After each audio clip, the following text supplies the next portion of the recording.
పేదోడికి సంబంధించినటువంటిది మాత్రం వదిలేసినట్టేనా అన్నదే ఇక్కడ డౌట్. ఆరోగ్యశ్రీ ఏంటి ఇప్పుడు పరిస్థితి? ఆగిపోయి ఎన్ని రోజులవుతుంది? ఇవాళ ఫర్ ఎగ్జాంపుల్ ఒక అపెండిసైటిస్ ఉందనుకోండి. అది వెంటనే చచ్చిపోరు. అపెండిసైటిస్ స్టార్ట్ అయిన తర్వాత వెంటనే తొందరగా ఆపరేషన్ చేసేస్తే పరిష్కారం అవుతుంది. కానీ అది సరైన ఇమ్మీడియేట్ ఆపరేషను ఆరోగ్యశ్రీలో చేయించకపోతే అలా రోజు పోయే కొద్దీ పెరిగిపోతుంది. అది మన తల వెంట్రుక సైజులో ఉండేటటువంటి ఉండుకము అనేటటువంటి ఒక నరం అనమాట. అది అవశేషావయం అంటారు. అది మన శరీరానికి పనికిరాదు. కానీ శరీర ప్రాణం తీయడానికి మాత్రం పనికొస్తుంది.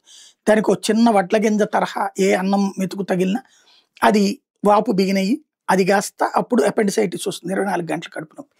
ఆ తర్వాత అది ముదిరి పాకనబడి లావయ్యాక ఒక బొటనవేలంత అయ్యాక పేలిపోతుంది. అప్పుడు దాంట్లో ఉన్నటువంటి రాక్ క్రీములంత శరీరం మనిషి చచ్చిపోతాడు.